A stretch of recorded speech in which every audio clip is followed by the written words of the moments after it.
slide todo seu. Ainda não consegui compartilhar aqui, Matheus.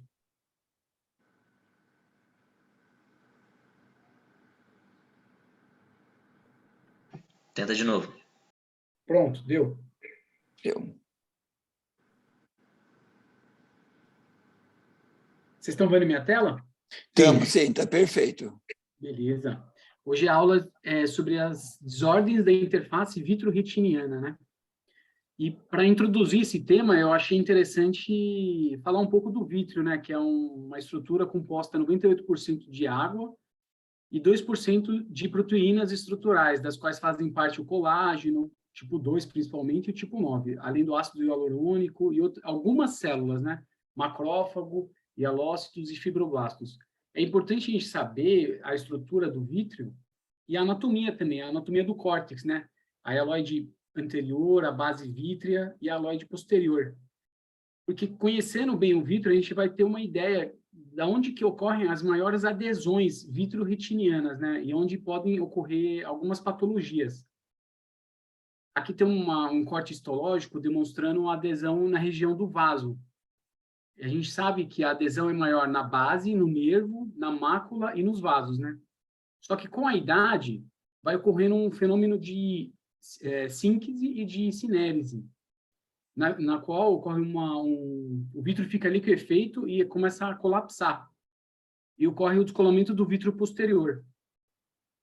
Esse descolamento do vítreo posterior, ele tem alguns estágios, né? Passa por 5 estágios, sendo o estágio 1 na região perifoveal, iniciando temporal, seguido para a região nasal, depois vai para as arcadas vasculares superior e inferior, depois ele vai descolar na região da fóvea, na média periferia e, por último, na região do disco, formando um anel de Wise e caracterizando um DVP completo, né? Um descolamento do vítreo posterior completo.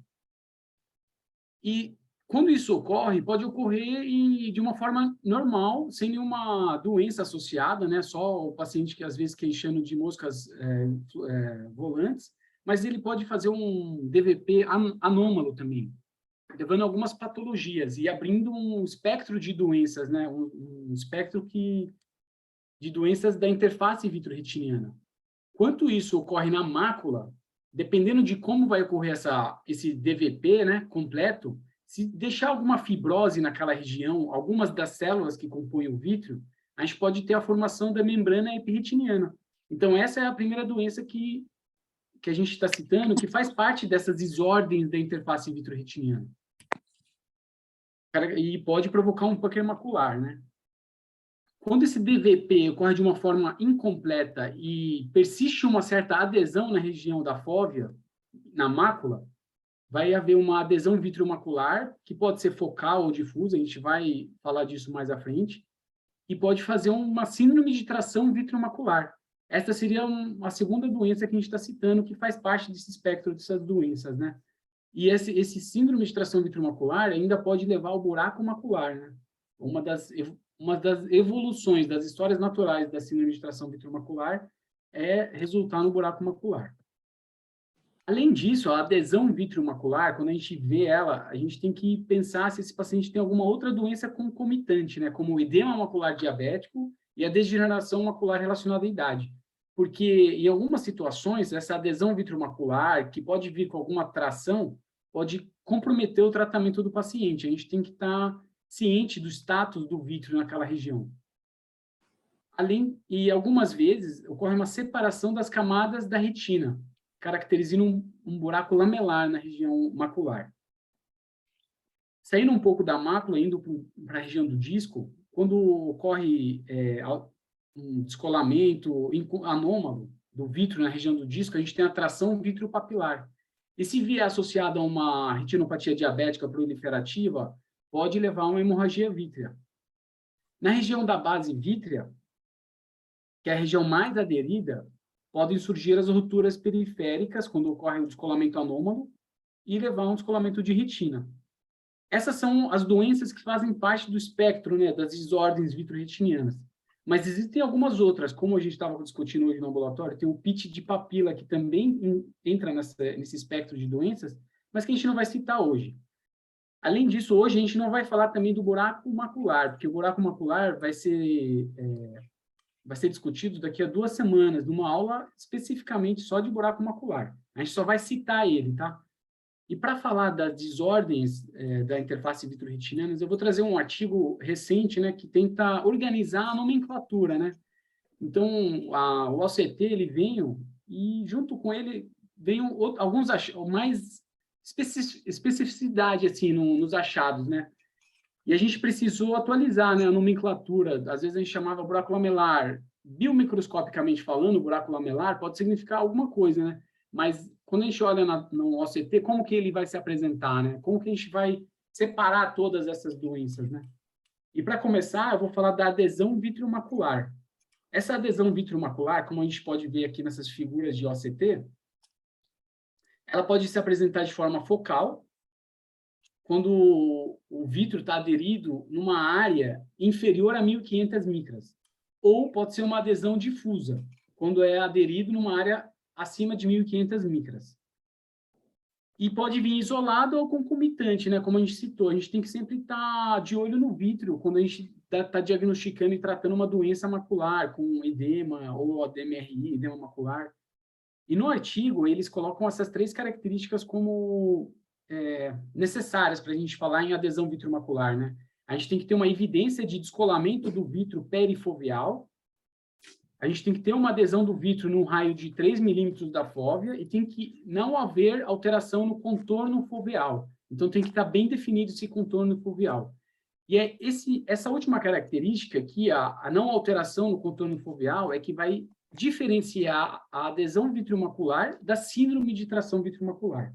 Na síndrome de tração vitreomacular, que também pode ser focal, pode vir com pseudocistos, pode ser difusa e concomitante com outras comorbidades, como a membrana hiperretiniana, ela se diferencia da adesão pelo fato de ter uma alteração no contorno foveal, certo? Então, quando a gente vai laudar um exame de OCT, a gente tem que estar sempre atento ao contorno da depressão foveal, né, para poder fazer essa distinção, se é só uma adesão ou se é uma tração vitreomacular. E se for uma tração vitreomacular, como que eu devo conduzir, né? Ou como que eu devo orientar o meu paciente? Como que eu devo pensar nessa síndrome de tração vitreomacular? Qual que seria a história natural? Ela vai se resolver sozinha? Ela vai se manter estável? Normalmente é um paciente que pode vir com uma queixa bem inespecífica, assim. Como que eu vou orientar ele? Eu vou fazer uma cirurgia? Vai depender muito. Esse paciente ele pode evoluir com buraco lamelar, que a gente vai falar um pouco mais para frente, como que é a definição desse buraco lamelar. Pode evoluir com buraco macular de espessura total. Esse paciente pode evoluir com defeito das camadas externas com micro-roles, pode evoluir com defeito dos fotorreceptores foveais, pode vir com uma tração vitreomacular associada à lesão vitiliforme, mas esse paciente também pode evoluir de uma forma bem favorável, com uma resolução espontânea da síndrome de tração vitreomacular. Numa média de 16 meses, e dependendo do tipo de tração, ela pode se resolver de forma espontânea em até 60% a 70% dos casos, dependendo do tipo de tração, tá? Não é qualquer tipo de tração que tem essa porcentagem de resolução espontânea. Aqui eu trouxe um artigo que tentou citar algumas características que orientam que o paciente vá ter uma resolução espontânea, né? Nesse artigo de estudo retrospectivo de caso controle, incluiu alguns pacientes com tração vitreomacular vista no ACT nos últimos 3 meses e excluiu pacientes vitrectomizados ou que fizeram uso de ocrioplasmina ou por falta de algum dado de imagens, né? E teve um N de 61 pacientes com síndrome de tração vitreomacular, sendo que alguns deles precisaram de anti-VEGF, tá? A gente vai até citar quantos precisaram, né? E ele apresentou uma resolução em 21 dos pacientes, 35%, né? E não resolução em 40%. É um número considerável, 65% dos pacientes não apresentaram resolução da tração vitreomacular.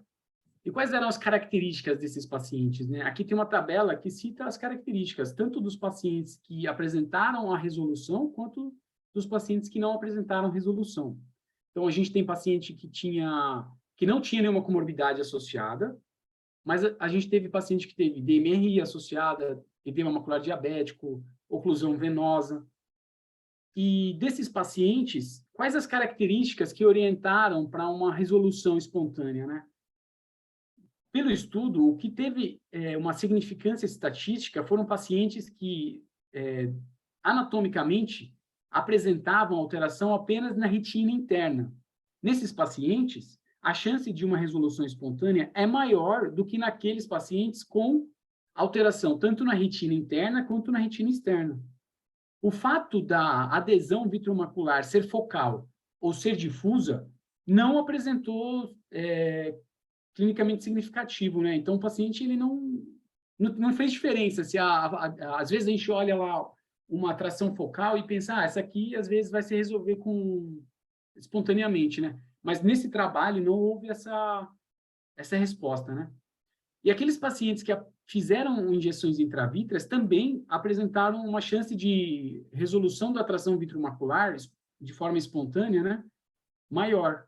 Então, resumindo aqui, a gente tem um aumento na chance da resolução dessa síndrome de tração vitromacular, levando em conta a anatomia, apenas a retina interna acometida. Ela aumenta em 10 vezes a chance de uma resolução espontânea. E quando a gente faz um tratamento com intravítrea, esse paciente tem uma chance 7 vezes maior de resolução da tração vitromacular. E a média nesse estudo foi de 9 injeções, assim, para se resolver essa tração vitromacular. Então, sabendo de tudo isso, né, a respeito da tração vitromacular, que ela pode vir com doenças concomitantes, qual seria o manejo mais adequado? Eu vejo uma síndrome de tração vitromacular, como que eu devo conduzir? Eu posso só observar? Bom, observação é uma conduta que deve ser levada em conta. Aqui eu trouxe 2 trabalhos, um de 1995 e um de 2014. Esse de 1995 foi realizado com auxílio de biomicroscopia, e ele defendia a liberação da tração de forma precoce. Ai, susto. Levando em conta que, no segmento de 5 anos, os pacientes desse trabalho, 64% apresentaram queda de 2 linhas na tabela de Snellen, 67% apresentaram edema cistoide, 17% apresentavam piora desse edema e apenas 11% apresentaram resolução espontânea. Então, esse trabalho de 1995, realizado com biomicroscopia, Amade, desculpa. Amade, posso interromper? Claro. Tem alguém que está com o microfone aberto, com voz de mulher. Por favor, desliga o microfone porque está atrapalhando a aula. Perdão, Amade, tá? Pode seguir que sua aula está muito boa. Obrigado, senhor. Então, esse trabalho de 1995 defendia a liberação da tração precoce. No entanto, esse trabalho aqui com OCT mais recente, seguiu pacientes também por 23 meses, e a resolução espontânea ocorreu em 30% dos casos com adesão vitromacular estágio 1. Então, aqui a gente está vendo uma nomenclatura diferente daquela que eu apresentei até agora, né? De adesão vitromacular focal difusa, ou síndrome de tração vitromacular focal difusa. Mas eu vou citar, porque foi antes desse trabalho que eu estou usando para falar da nomenclatura, né? Então, ele defende que em 30% da adesão vitromacular estágio 1 teve resolução, estágio 2 também, e 57% dos pacientes com adesão vitromacular estágio 3 apresentaram resolução espontânea. Então, a observação é plausível e deve ser oferecida ao paciente com poucos sintomas. Quais seriam esses pacientes do estágio 1? São aqueles que tinham um DVP incompleto com fixação na fóvea, né? com uma adesão na fóvea ainda. A adesão vitromacular de estágio 2, ele chamou os pacientes que tinham um DVP incompleto com fixação na fóvea e alguns cistos intrarretinianos. E a adesão vitromacular estágio 3, nesse trabalho, foi aquela que apresentou o estágio 2 junto com fluido subretiniano. Esses foram os que tiveram a maior porcentagem de resolução espontânea da tração vitromacular. Tudo bem, então, a gente tem essa opção de só observar, mas boa parte dos pacientes não vai querer observar, né? Qual seria a segunda conduta mais adequada? Principalmente se o paciente tiver uma queixa muito importante, né? Seria a cirurgia, que é realizada com vitrectomia, e mais uma dessas seguintes. A gente faria a remoção de aloide posterior, talvez associar um peeling da membrana limitante interna, da MER, quando presente, e realizar a troca do fluido ar, né? E usando gás ou ar como tamponante. E qual que é o objetivo dessa cirurgia? Para a gente controlar a expectativa do paciente, né? O objetivo é um ganho de 2 ou mais linhas na tabela de Snelling em 40% a 100% dos casos. Então, vai haver uma melhora de 2 ou mais linhas na tabela Snelling, uma melhora significativa. E quais são os dados que nos orientam para se essa tração vai ser favorável, vai ter realmente essa melhora no ganho de linhas ou não, né? Nesse trabalho, ele citou que os melhores resultados eram obtidos naqueles pacientes com uma queixa inferior a 6 meses e com uma espessura macular menor. Esses são os que vão ter um resultado melhor. Além daqueles que vão ter uma tração vitreomacular focal ou em V, né? Tem um formato de V, aqui tem uma imagem para representar. Uma tração vitreomacular focal perifoveal, também apresentaram bons resultados, edema macular discreto e uma acuidade visual maior do que 20/100. E os piores resultados? Os piores resultados foram encontrados naqueles pacientes com tração vitreomacular difusa, formato em arco ou em J, adesão na mácula e na papila, tração vitreomacular com separação das camadas internas e externas, edema macular cistoide proeminente e DMS. Então, quando a gente encontrar um paciente com essas características, a gente já vai saber já qual que é o prognóstico dele, para a gente poder orientar o paciente, né? E no pós-operatório, como que a gente vê esse paciente? No PO1, ele já vai vir com uma melhora já da acuidade visual? Nesse trabalho aqui, que seguiu os pacientes por 2 anos, ele encontrou que no PO1 ocorria uma melhora das dobras na superfície da retina. Isso não era associado com, no PO1 mês, né? Não era associado com melhora da acuidade visual, tá? No PO 3 meses, havia uma redução da espessura foveal, que também não era associada a uma melhora da acuidade visual.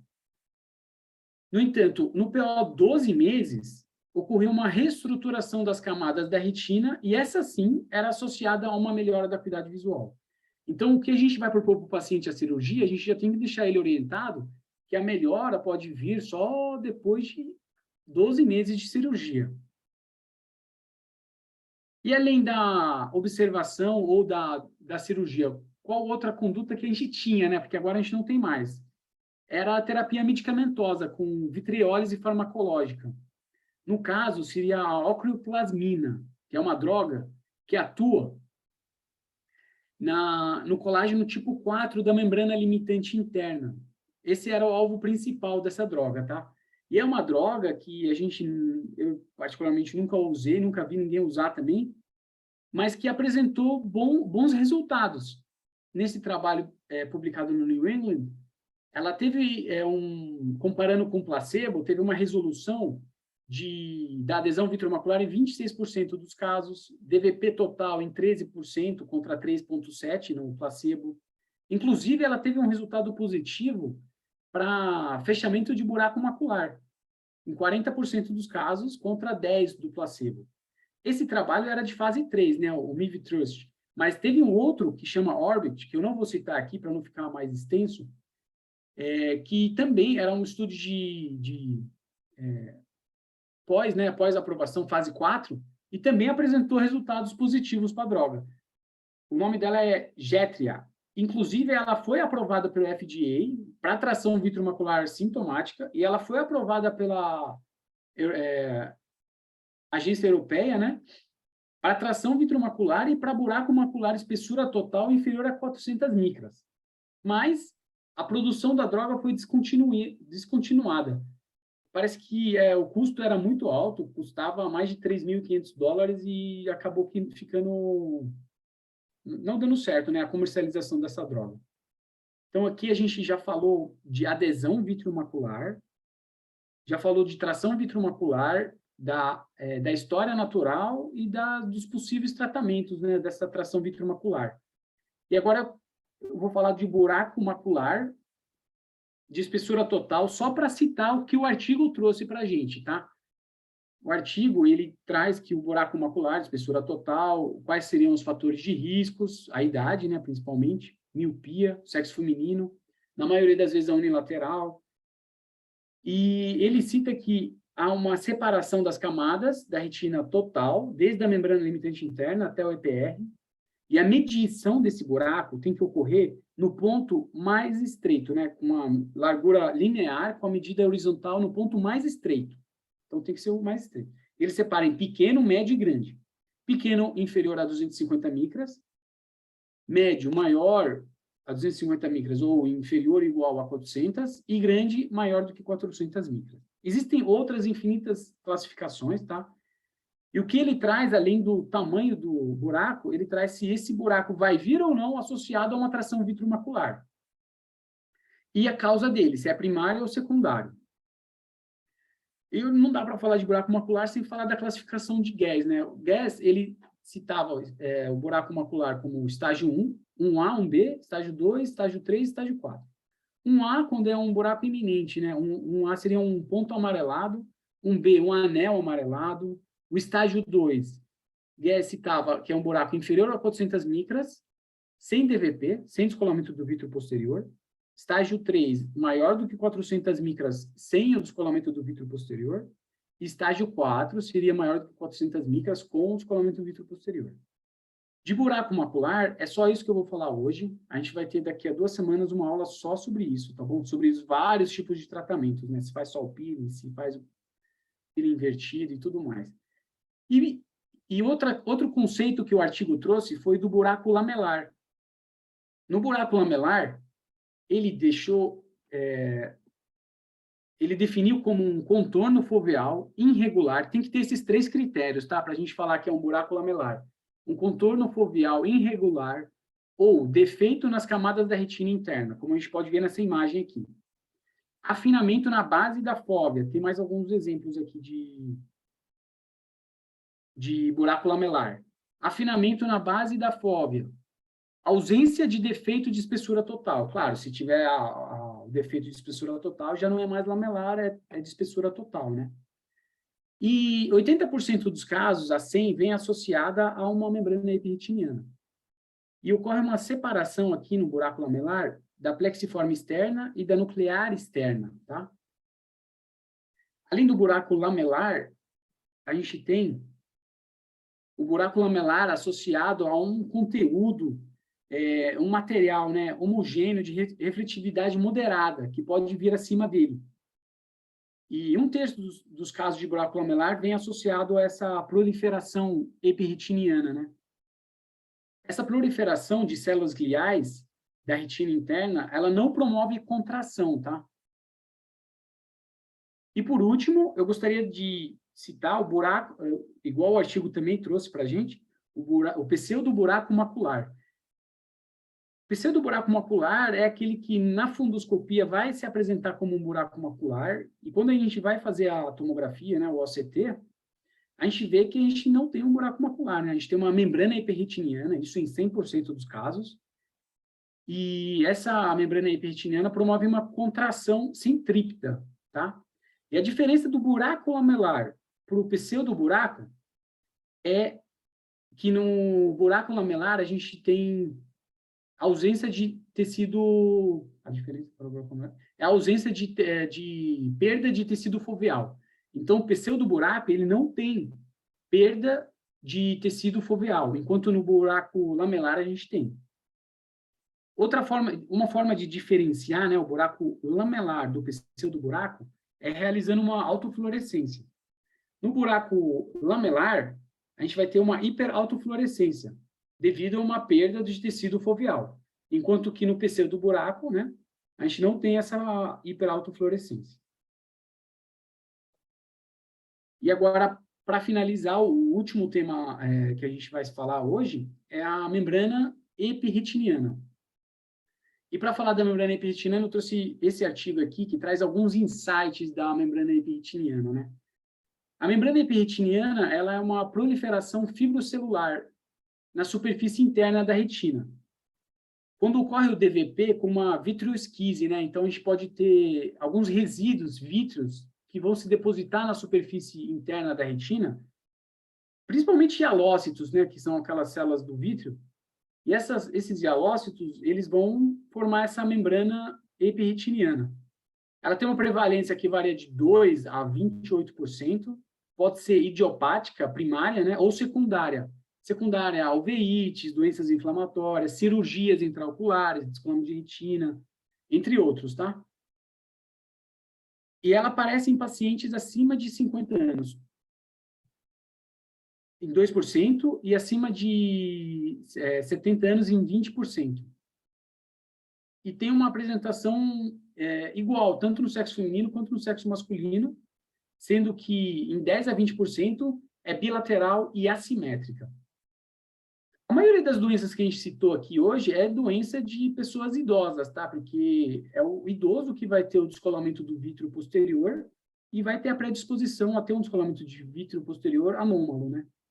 Mas o paciente míope também tem um descolamento de vítreo posterior precoce, né? Paciente também que sofre trauma pode ter, paciente da uveíte e tudo mais, né? Nesse artigo, ele classifica a membrana epirretiniana em 4 estágios. Sendo o estágio 1, quando a gente tem uma preservação da depressão foveal. A gente tem essa linha hiperrefletiva, né, na superfície interna da retina, e tem depressão foveal presente. As camadas são bem definidas da retina. A acuidade visual desse paciente é 20/20, ou seja, dificilmente a gente vai abordar esse paciente. Ele pode até vir com uma queixa de metamorfopsia, aí dependendo da queixa, é questionável, né, se aborda ou não. Ele representa 22% dos pacientes, tá? 22% dos pacientes que têm membrana epirretiniana têm visão 20/20, no estágio 1. No estágio 2, o paciente tem uma média de acuidade visual de 20/25. É muito importante a gente se atentar, né, a essa acuidade visual, porque às vezes vão passar um caso de membrana epirretiniana e o paciente é conta-dedos 3 metros. Você olha, tem uma membrana estágio 2. Com certeza, não é pela membrana que a visão dele está conta-dedos 3 metros. Algum outro fator, refracional, qualquer um que seja, mas não é a MER. E no estágio 2, ele tem uma ausência, né, uma depressão foveal ausente, e as camadas estão todas bem definidas. E, além disso, ele tem um alagamento da camada nuclear externa, que aqui está hiporrefletiva, né? Porque é uma outra forma de ver o OCT, né, mas no branco, né, e cinza. Só que se a gente fosse para o OCT habitual que a gente vê, aqui seria hiperrefletivo, né? Essa camada que está branca aqui seria hiperrefletiva. Seria a camada nuclear externa. E no estágio 3, o paciente tem 20/40 de visão. Nesse estágio, ele já tem uma depressão foveal ausente, igual ao estágio 2, e as camadas estão bem definidas. No entanto, a gente tem uma ectopia das camadas internas. Então, as camadas plexiforme interna e nuclear interna, elas vão começar a atravessar a fóvea, né? Onde era para ser a depressão foveal. Então, aqui a gente não consegue nem definir onde era a depressão foveal, né? E esse paciente, apesar do OCT ser bem feio assim, né? Ele tem uma acuidade visual de 20/40. Uma acuidade visual razoável. No estágio 4, que é o estágio mais grave, né? O paciente tem uma acuidade visual de 20/100, depressão foveal ausente, e além da ectopia das camadas internas, a gente tem uma desorganização das camadas da retina. Então, aqui a gente não consegue nem definir qual que é qual, né? Qual camada é a nuclear interna, a nuclear externa. E, graças a Deus, só acomete 6% dos pacientes no trabalho, né? Então, a gente pode ter esse número na cabeça, né? No trabalho foi só 6% dos pacientes. A maioria dos pacientes fica no estágio 2. E além dos estágios, estágio 1, 2, 3, 4, o trabalho trouxe algumas características na tomografia, né, no OCT, que ele definiu representar um mau prognóstico, como a ectopia das camadas plexiforme interna, nuclear interna, que é um sinal de mau prognóstico, como a gente pode ver nessa primeira imagem. A segunda imagem traz aqui o cotton ball sign, né? além do espessamento da nuclear externa, ele traz essa disrupção da elipsoide subfoveal, que também é um sinal de mau prognóstico, né? O sinal da bola de algodão.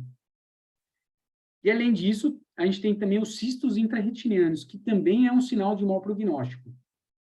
São mais frequentes em estágios mais avançados, como o estágio 3. Aqui já é, nessa segunda imagem do meio, é o estágio 2, já tem uma disrupção da elipsoide. Então, apesar de ser um estágio 2, né, com camadas organizadas, a gente já sabe que o paciente não vai evoluir tão bem, né? Pode ser uma acuidade visual até inferior ao 20/25 que a gente esperaria para ele, né? E qual que é o manejo ideal para uma membrana hiperretiniana, né?